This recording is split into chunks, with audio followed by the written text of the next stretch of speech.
All right, that's where we'll start. Where did you get that laugh? My laugh is something that I have had since I was the tiniest child. There was a time when my brother and sister would not go see a movie with me because it was too damn embarrassing. So anyway, it's there. And do you ever deploy it intentionally, or is it only unintentional? No, believe it or not, it's very frequent. I would make like a great Ed McMahon. I could be somebody's sidekick, sit there on the sofa and just laugh at all their jokes, and it would be very genuine. I turn out to be easily amused. That's good. So as number one on the list, we were talking to Steve Case yesterday, and he had been number one, and a couple of years later, he was not on the list. Walter, you're making me really nervous. No, don't be nervous. Just tell me what could happen that would do that to you and Amazon, and how do you prevent that? Do you worry it could all come unraveled? Well, I kind of have this experience kind of already happened to me because you put me on the cover of Time Magazine as Person of the Year in 1999, and about a year later, the internet bubble burst. I think Amazon stock went from $113 a share to $6 or something like that. So these things happen. The thing for companies is you need to be nimble and robust. So you need to be able to take a punch, and you also need to be quick and innovative and doing new things at a high speed. That's the best defense against the future. And you have to always be leaning into the future. If you're leaning away from the future is going to win every time. Never, ever, ever lean away from the future. You talked, though, about 1999 and the Person of the Year. When Jim Kelly and myself and others at Time chose you as Person of the Year, I remember the internet bubble was beginning to look like it might burst that November of 1999. Yeah. I went up to Don Logan, who was then the president of Time Inc., somebody above us all. And I said, look, I'm a little bit worried. We're about to do Jeff Bezos. It's an internet company. Yeah. Tell me what you think. And he said, Jeff Bezos is not in the internet business. He's in the customer service business. That's right. You don't have to worry. Yeah. How did you get that focus on customer service rather than on being an internet company? I don't know. I think we have always had, and it's been from the very, very beginning. You can go back and read our 1997 shareholder letter. And the core of the company is customer obsession as opposed to competitor obsession.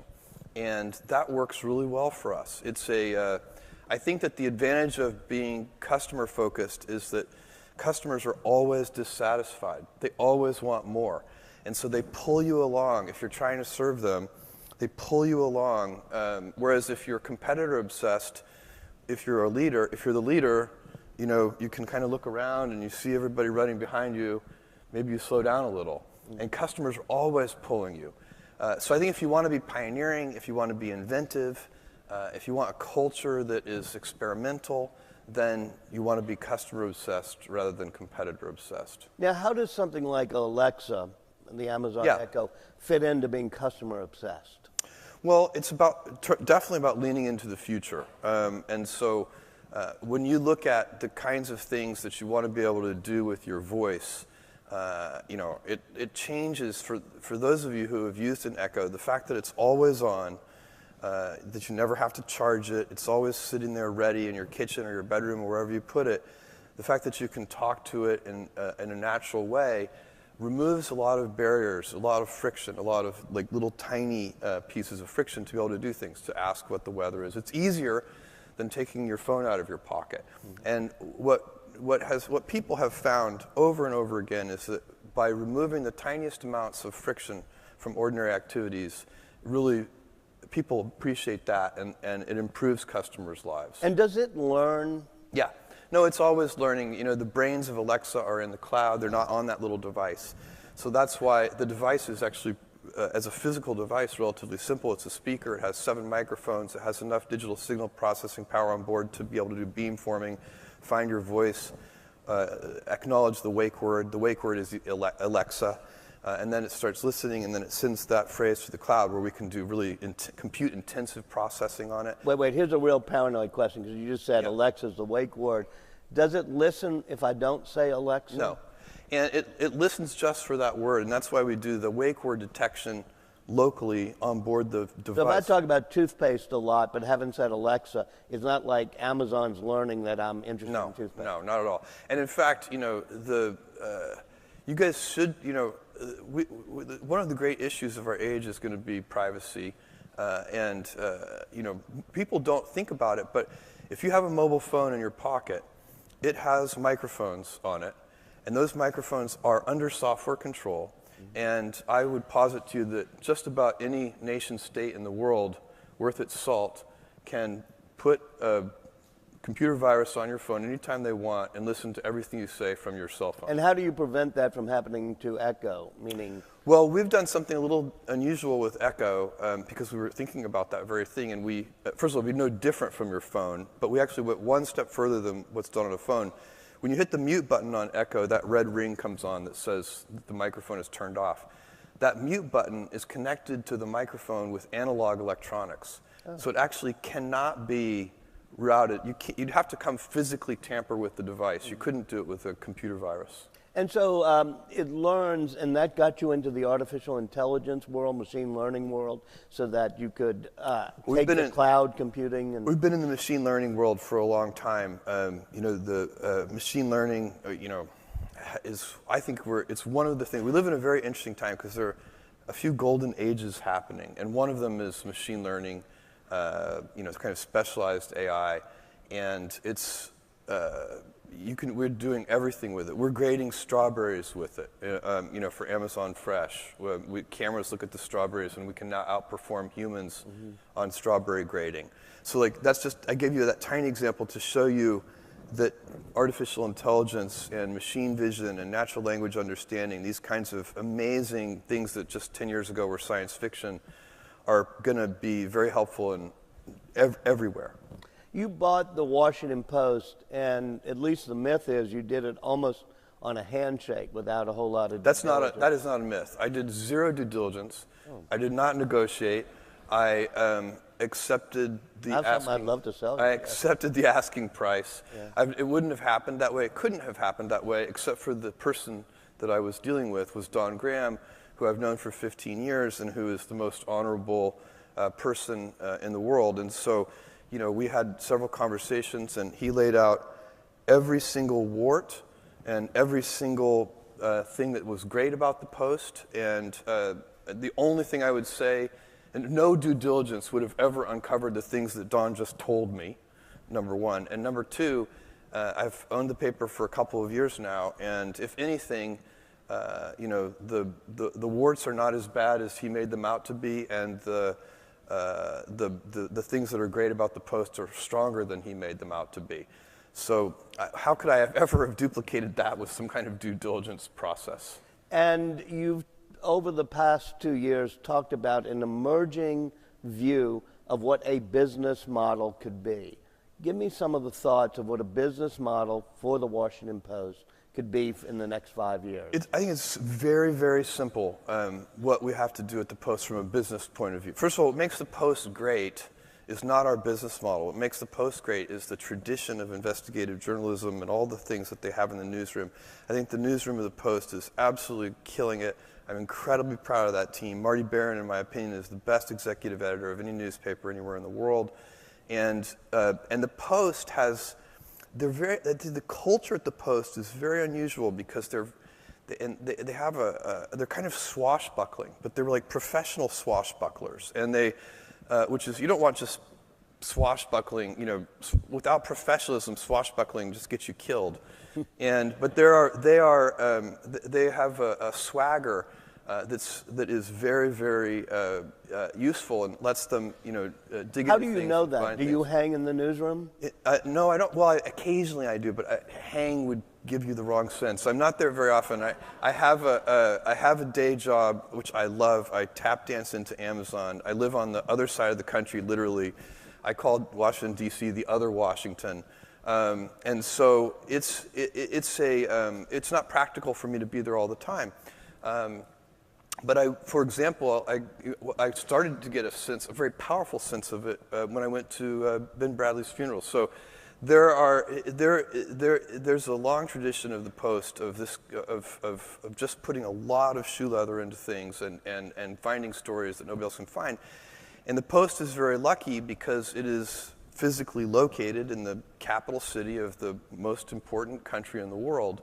And as a result, they have lots of contacts and lots of opportunities because of that physical location. And you've basically tied the New York Times on digital, and perhaps with your tape of Donald Trump and Billy Bush, that's probably not counted in yet. That'll take you way ahead of the New York Times. Yeah. How do you monetize that? The politics team at the Post is just doing a great job this year, and I'm super proud of them. Here's back to the business question. And I don't know that this approach is accessible to all newspapers, but I'm very confident it is an approach that will work for the Post. What we need to do is we need to move from making a relatively large amount of money per reader on a relatively small number of readers. That was the traditional Post model for decades. Very successful model, by the way. And we need to move from that to a model where we make a very small amount of money per reader on a much, much larger number of readers. Does that require micropayments or small payments? I don't think so. I think we can do it with a combination of a subscription model and an ad model. We'll see. But why I'd be wouldn't open you to do small micropayments. I'd be very interested in it. In the Amazon world, too. I don't see evidence yet, but these things can change. I don't see evidence yet that consumers are amenable to those kinds of micropayments. But we've seen this change. You know, in the early days of music subscription service, consumers were not amenable to music subscriptions. They didn't want that. They wanted to buy music a la carte. Today, that's flipped around. And so habits and behaviors and patterns of consumers do change slowly over time, and maybe one day they will pay and you keep by the drink Amazon for articles. And the Post separate, Yeah. but in your mind there would be a connection between, all right, we should enable really frictionless 10, 15, 20 cent payments. That could be done through Amazon, also through the Washington Post. Yeah. Do you ever see a world in which we're going to have those type of, let me buy the paper today for 10 cents as opposed to subscribe? I think, you know, it's possible. I'm currently a little skeptical about that. I think there's so much advertising-supported news out there that it's maybe difficult to get people to pay 10 cents. Get back to the shoe leather. At the very beginning of this campaign, I think Bob Woodward talked a little bit about it too. You decided to throw the kitchen sink and everything to a book on Donald Trump. How involved were you in that decision? Zero. That was Marty. That's Marty Barron's decision. I do not introduce myself in any way into the daily activities of the newsroom. And my view on that would be, it would be a little bit like, I don't know, let's say one of your children had to have an operation on their brain. Would you go into the operating theater and tell the neurosurgeon what to do? This is a highly professionalized activity, and we have people who have decades of experience doing it. And so I help, or try to help, at a much higher level than should we cover this story or that story, or one person who doesn't know. By the way, Marty and his team. By the way, Marty just has an awesome team. They have good taste in these matters. Right. That's really that's critical. With Marty, incredibly lucky. And again, I did not hire Marty. Marty was there already. And again, it's one of the things that Don Graham told me was great about the paper, and he was right. Same thing with Fred Hyatt, who leads the editorial pages. Fred Ryan, who's the publisher, who was just a great team. Shailesh, who runs technology, killer team. But one person who doesn't understand that you don't order up stories like that is Donald Trump. He's attacked you very, very personally. That is true. And then you've had to answer in the newsroom, or at least in discussions with Washington Post people. How do you respond to those attacks? And what do you think of Donald Trump for doing it? He's done it a couple of times with me. He's done it with many people. I'm not, I'm not unique. Carlos, I'm not unique by any means. But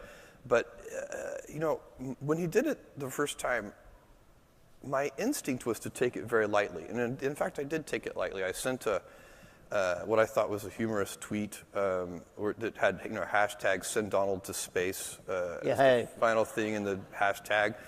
And I have a rocket company, so the capability is there, and that was my initial kind of take on this. But the more I thought about it, that was a mistake. I should not have taken it lightly, because we live in an amazing country where one of the things that makes this country so as amazing as it is that we are allowed to criticize and scrutinize our elected leaders. And there are other countries where if you criticize the elected leader, you might go to jail, or worse, you may just disappear. And the appropriate thing for a presidential candidate to do is to say, I am running for the highest office in the most important country in the world. Please scrutinize me. Mm-hmm. Please scrutinize me.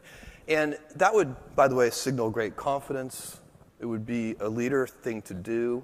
That's not what we've seen. And to try and chill the media and sort of threaten retribution, retaliation, which is what he's done in a number of cases for certain people involved in the media, it just isn't appropriate. We have freedom of speech in this country. It's written into the Constitution.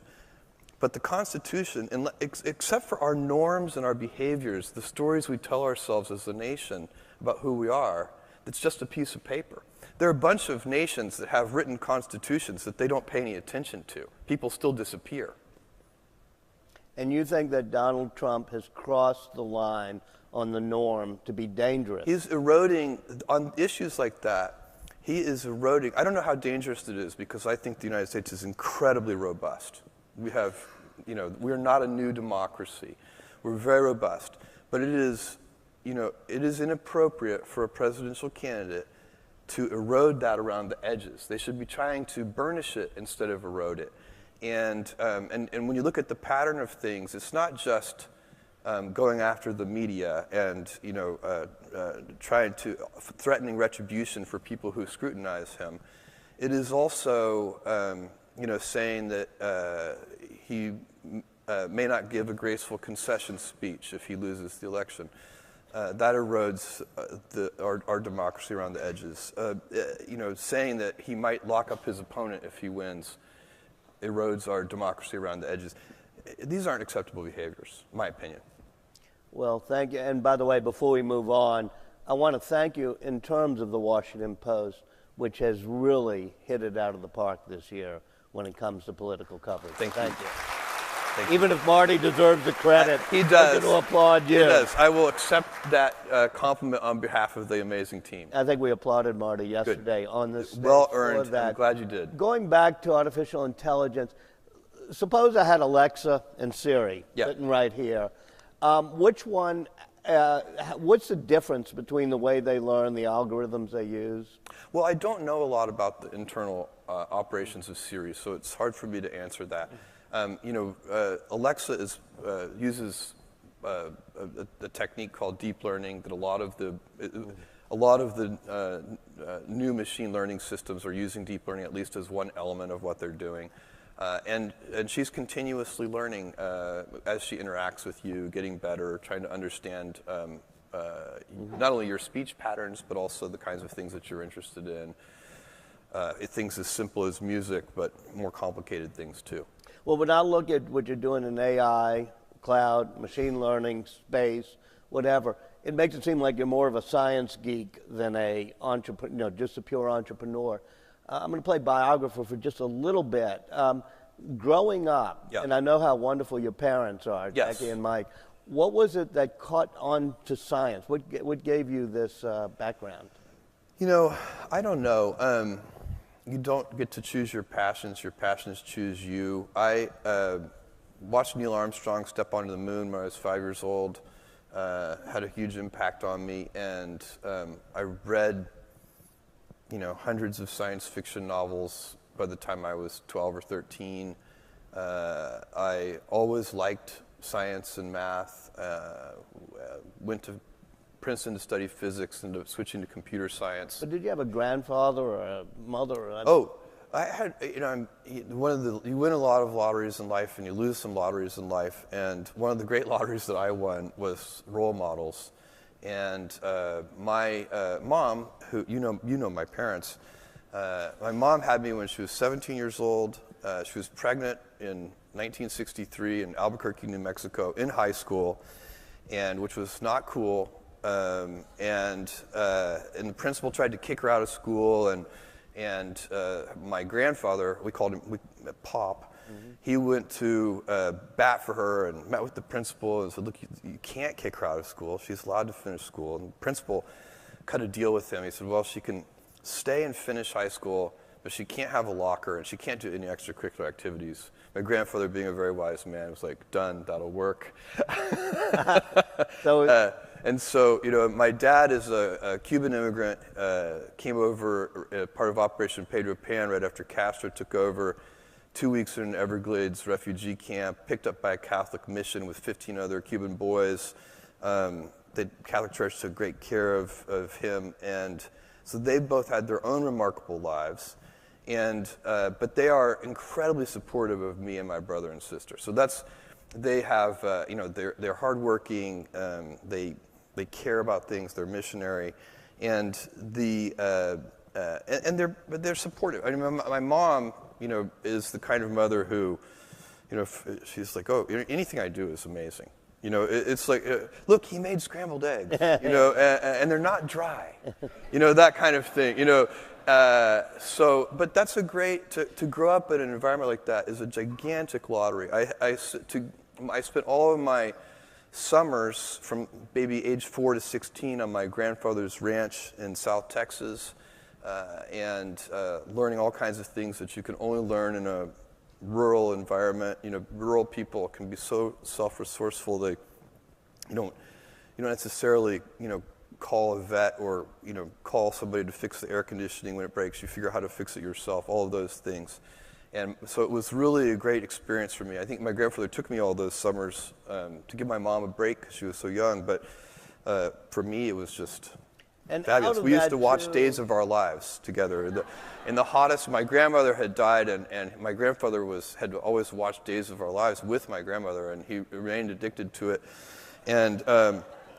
And so during the hottest part of the day, it came on at like 1 o'clock in the afternoon, and we would go back to the ranch house and watch Days of Our Lives, like sands through an hourglass. So are the days of our lives. Amazing. You developed a love of space. Yeah. And even in West Texas now, not probably too far from that ranch, you've been quite successful in the past month or so. Yes. Shooting up things. Why? Why space? Why is it working? Or why are we doing this?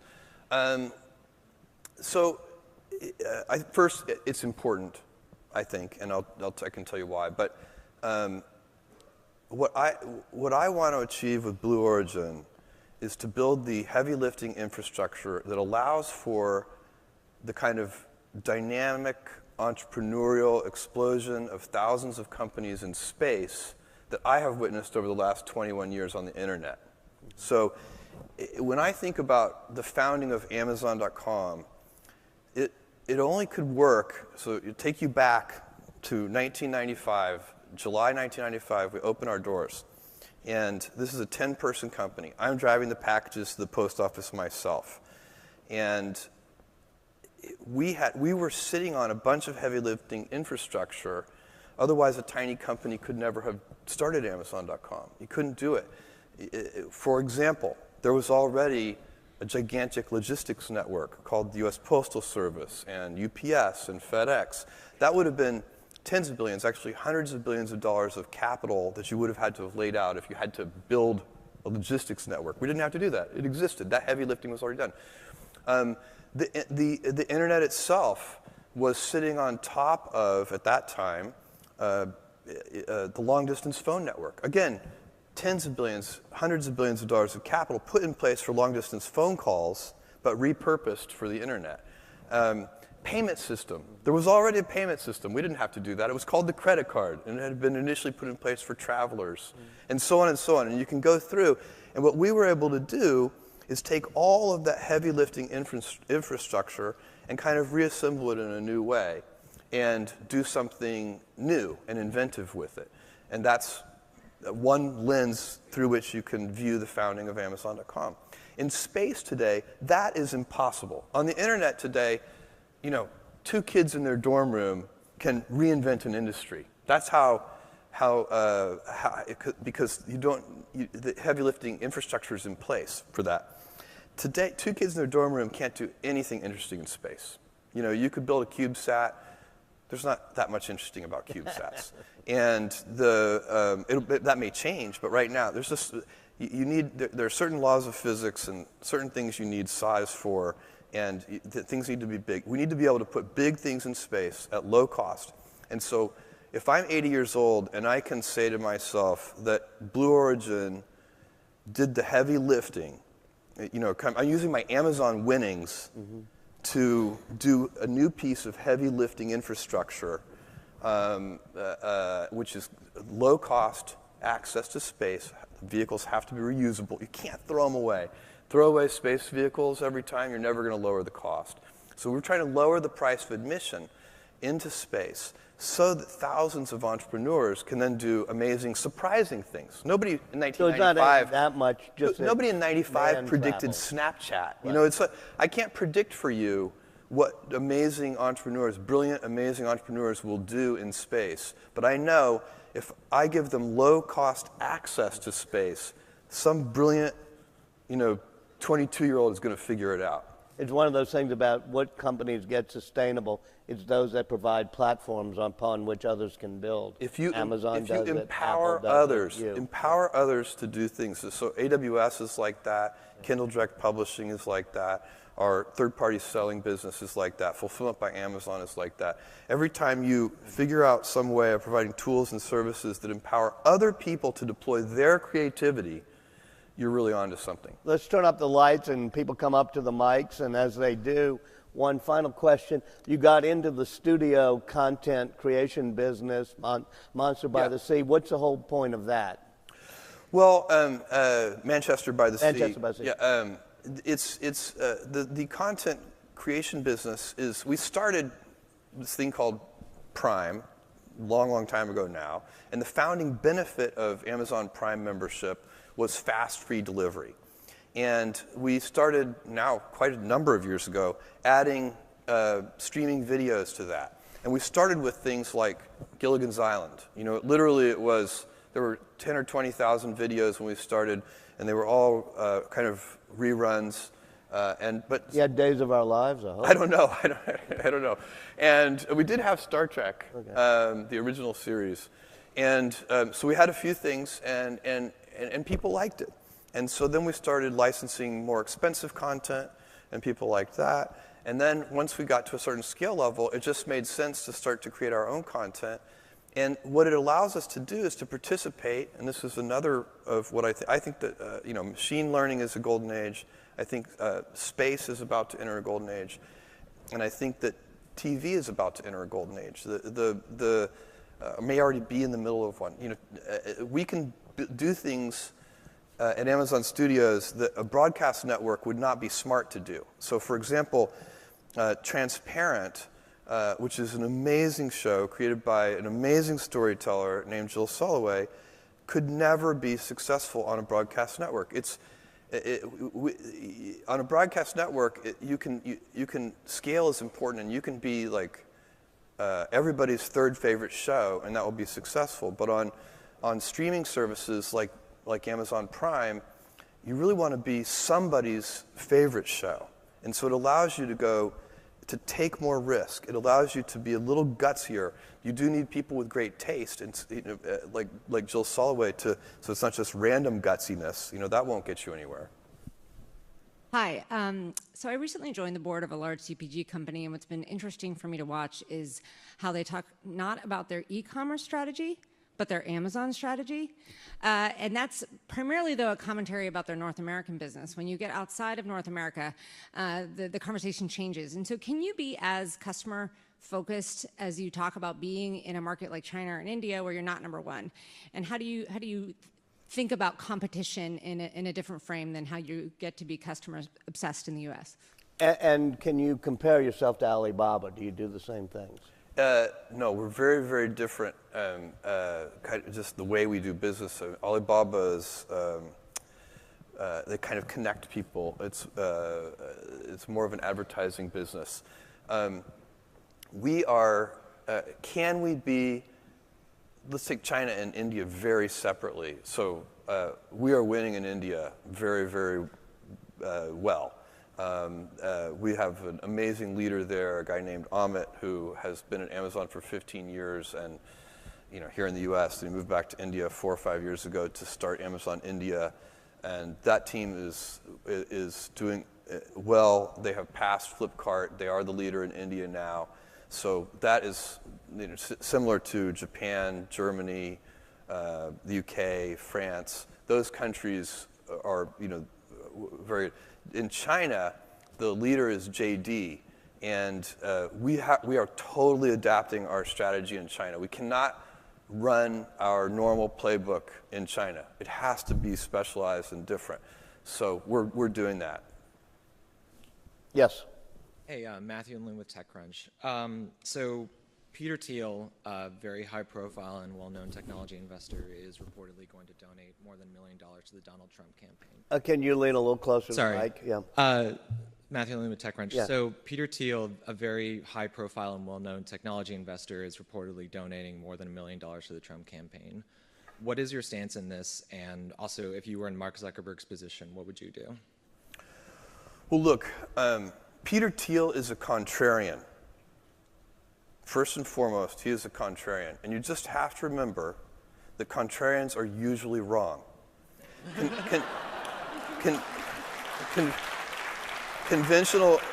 Conventional wisdom is usually right. Now, you get big wins. Contrarians can get big wins because when a contrarian is right, that's usually a gigantic win. So I'm not against contrarians. And Amazon's most important bets have been very counterintuitive, and people have thought they were, we were very contrarian. Something like Amazon Web Services, it's been in the market for 7 years now. We worked on it for 3 years behind closed doors before we launched it, so it's more than 10 years old for us. But when we started doing it, all the incumbents thought we were just crazy. And so I'm not against being a contrarian, but you just have to remember, when you're being a contrarian, you're probably going to be wrong.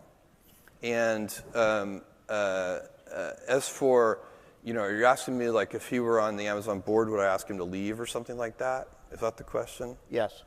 I would not. My view is, even though I would have a dramatically different opinion, I think that down that path of tying everything to everything lies madness. You cannot say, we don't want to live in a country where you can't associate with people who have wildly different political opinions from yourself. I want to live in a country where I can totally disagree with somebody's politics and still work side by side with them. And so I think it would be wrong to, we need more of our leaders. As I've watched this election cycle, I have seen too many of the people in there counseling anger. Yeah. You should never counsel anger. It's okay to say to people, to your constituents, I know that you're angry, but anger doesn't take you anywhere. And so it's way too divisive to say, if you have this political opinion, you can't sit on my board. That doesn't make sense. We have just a couple more minutes, so last two questions, here and then here. Hi, Jeff. It's Kelly Richards. Question about your early days when you were first getting Amazon going. I heard recently that you talked to 60 people or something crazy, turned you down before you got that first million or something. I found that astounding. It was a different era. All the investors asked, what's the internet? And I took 60 meetings. This is 1994, early 1995. I took 60 meetings and got 22 yeses and raised $1 million, $50,000 at a time. Wow. And they got 20% of Amazon. It worked out well. So what, 50,000? Would that 50,000, if they had it now, can It's you do worth the math? it's worth tens of billions of dollars. And did you? No, not the 50,000. The whole million is worth tens of billions. I don't know how many. And your parents did it as an investment? Yeah, it worked out really well for them. Yes. They invested a couple $100,000 at an even slightly better valuation, and could not have happened to better people. Yes. Last question. That's for sure, by the way. Couldn't have happened to better people. Last question. Hello, Jeff. My name is Dr. Anita Gupta. I'm from Drexel University. I am a physician, and I feel that the technology that you have put out, Echo, could really change the lives of so many people, not just in improving their life, but perhaps improving their health, and particularly at a time where healthcare is not doing very well. Do you have a vision of using Echo, machine learning, artificial intelligence in healthcare? And if so, what is that vision you have? No, we don't. First of all, I totally agree with you. And I think healthcare is going to be one of those industries that is elevated and made better by machine learning and artificial intelligence. And I actually think Echo and Alexa do have a role to play in that. And we do have people at Amazon thinking about that. But it would be going too far to say that we have worked out a vision. But we're working on having a vision in that arena, because I do think it would be very helpful. And it can be helpful in a lot of ways, including in the home, for things like medication compliance and things like that. There are a lot of opportunities. People can build on that platform, so in some ways you'll create an industry to do that. And there will be. This is the only way it's going to work. The medical care system is so big. It's not. No one company can do this. It has to be that you provide tools, and then hospitals and doctors and nurses and so on use those tools to improve healthcare. Insurance companies, self-funded employers, et cetera, et cetera. Number one on the Vanity Fair establishment list. Now we know why. Thank you. Thank you, Paul. It was beginning to look like it might burst that November of 1999. Yeah. I went up to Don Logan, who was then the president of Time Inc., somebody above us all, and I said, look, I'm a little bit worried. We're about to do Jeff Bezos. It's an internet company. Yeah. Tell me what you think. And he said, Jeff Bezos is not in the internet business. He's in the customer service business. That's right. You don't have to worry. Yeah. How did you get that focus on customer service rather than on being an internet company? I don't know. I think we have always had, and it's been from the very, very beginning. You can go back and read our 1997 shareholder letter, and the core of the company is customer obsession as opposed to competitor obsession. And that works really well for us. I think that the advantage of being customer focused is that customers are always dissatisfied. They always want more. And so they pull you along. If you're trying to serve them, they pull you along easier than taking your phone out of your pocket. And what people have found over and over again is that by removing the tiniest amounts of friction from ordinary activities, really people appreciate that, and it improves customers' lives. And does it learn? Yeah. No, it's always learning. The brains of Alexa are in the cloud. They're not on that little device. So that's why the device is actually, as a physical device, relatively simple. It's a speaker. It has 7 microphones. It has enough digital signal processing power on board to be able to do beamforming, find your voice, acknowledge the wake word. The wake word is Alexa.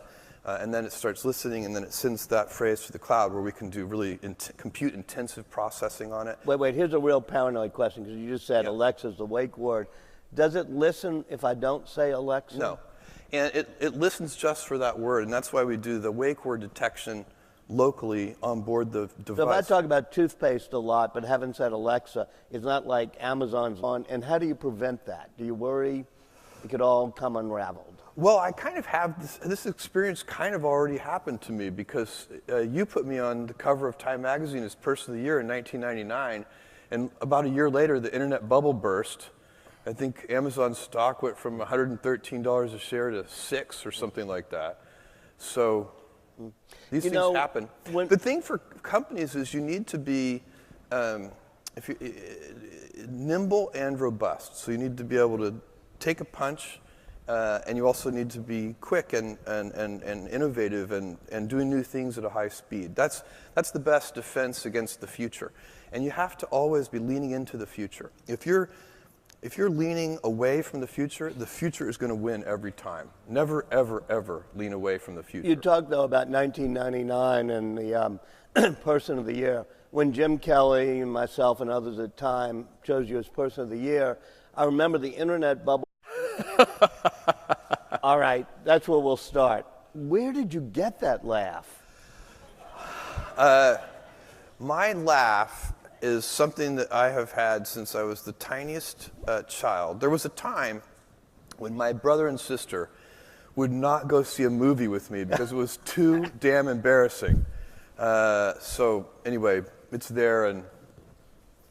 And do you ever deploy it intentionally, or is it only unintentional? No, believe it or not, it's very frequent. I would make like a great Ed McMahon. I could be somebody's sidekick, sit there on the sofa and just laugh at all their jokes, and it would be very genuine. I turn out to be easily amused. That's good. So as number one on the list, we were talking to Steve Case yesterday, and he had been number one, and a couple of years later, he was not on the list. Walter, you're making me really nervous. No, don't be nervous. Just tell me what could happen that would do that to you and Amazon. Whereas if you're competitor obsessed, if you're the leader, you can kind of look around and you see everybody running behind you. Maybe you slow down a little. And customers are always pulling you. So I think if you want to be pioneering, if you want to be inventive, if you want a culture that is experimental, then you want to be customer obsessed rather than competitor obsessed. Now, how does something like Alexa, the Amazon Echo, fit into being customer obsessed?